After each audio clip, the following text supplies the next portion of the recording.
येणाऱ्या लोकसभेच्या निवडणुकांच्या पार्श्वभूमीवर उद्धव ठाकरे गटाच्या नाशिक शहरातील कार्यकारिणीत मोठे फेरबदल केल्याचे चित्र पाहायला मिळते आहे। पक्षाच्या नाशिक जिल्हा अध्यक्ष असलेले विजय करंजकर यांची लोकसभा संघटकपदी नियुक्ती करण्यात आली आहे, तर महानगर प्रमुखपदी विराजमान असलेले सुधाकर बडगुजर यांची नाशिक जिल्हा अध्यक्षपदी नियुक्ती करण्यात आली आहे। तसेच माजी नगरसेवक विलास शिंदे यांची नाशिक महानगर प्रमुखपदी नियुक्ती करण्यात आली। लोकसभा निवडणुकीच्या पार्श्वभूमीवर आणि पक्षाशी एकनिष्ठ असलेले विलास शिंदे यांच्यावर मोठी जबाबदारी देण्यात आली आहे। महानगर प्रमुख पदी नियुक्ती झाल्याची घोषणा झाल्यानंतर त्यांचा गंगापूर रोडवरील निवासस्थानासमोर हितचिंतकांनी मोठी गर्दी केल्याचे पाहायला मिळाले। 27 फेब्रुवारी रोजी कार्यकर्त्यांनी त्यांना पुष्पगुच्छ देऊन त्यांना पुढील वाटचालीसाठी शुभेच्छा दिल्या। त्यांनी बोलताना सांगितले की शिवसेना प्रमुख बाळासाहेब ठाकरे यांनी एका वटवृक्षाची निर्मिती केली आणि त्या वटवृक्षाच्या छायेमध्ये आज मी 39 वर्ष काम केले आहे। आतापर्यंत मी निस्वार्थीपणे केलेल्या कामाची पावती मला आज मिळाली आहे, म्हणून येणाऱ्या काळात पक्षप्रमुख उद्धव ठाकरे यांच्यासोबत सक्षमपणे उभे राहून पक्षाचे काम नाशिकमध्ये वाढवून दाखवेल ही ग्वाही त्यांनी दिली आहे। प्रबंधभूमी महाराष्ट्रासाठी प्रकाश बागुल, सातपूर, नाशिक। माझं मत असे, प्रामाणिकपणा जर असेल आणि काम करण्याची जिद्द असेल तर नक्कीच तुम्हाला कुठलंही जे काही आव्हान आहे ते आव्हान सहज आपण पेलू शकतो। आणि गेल्या 29 वर्षापासून शिवसैनिक म्हणून काम करत असताना असे अनेक आव्हानं आम्ही बघितलेले आहेत। ज्यांनी आव्हान निर्माण करण्याचा प्रयत्न केलेला आहे त्यांच्यावरती नियतीने आव्हान भविष्यकाळात दिलेलं आहे। आणि शिवसेना हा एक असा वटवृक्ष आहे जे आज आव्हानाची भाषा करतायत त्यांनाच खऱ्या अर्थाने शिवसेनेने इथपर्यंत आणून पोहोचले। एवढ्या लायकीचं जे समजतात स्वतःला फार मोठे, त्यांना इथपर्यंत आणून कोणी ठेवले? शिवसेनेने आणि शिवसेनेवरती प्रेम करणाऱ्या नागरिकांनी। त्यामुळे आम्हाला आव्हान वगैरे काही नाही।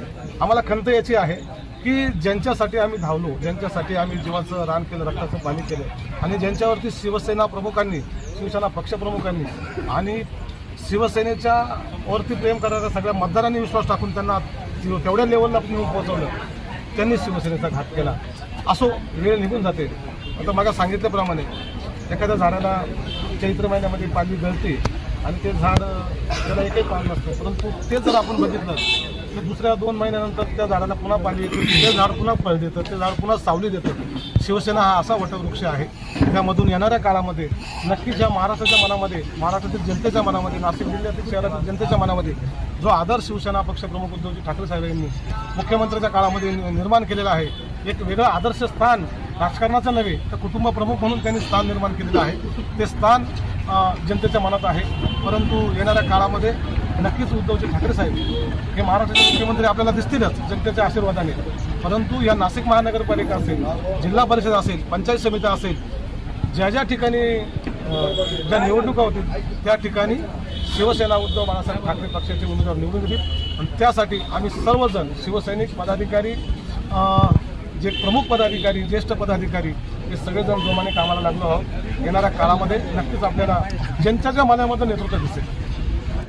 शिवसेनेचे वटवृक्ष आहे, त्या वटवृक्षाचे मुळं जेवढे खोलवर गेलेले आहेत त्याला काही फळं आली होती, ती फळं खाली पडून कुठेतरी भरकडलेली आहेत। परंतु गेले ते गद्दार, गेले ती फळं जाऊ द्या, परंतु नव्याने परत फळं येणार आहेत। परंतु ज्या छत्रपती शिवरायांचं स्वप्न होतं की गल्लीपासून दिल्लीपर्यंत आणि चांद्यापासून बांद्यापर्यंत फक्त भगवा फडकवायचा आहे, तेच स्वप्न स्वर्गीय बाळासाहेब ठाकरेंचं होतं। आणि त्यांच्या विचारांचा वसा आणि वारसा घेऊन आज अण्णा निघालाय।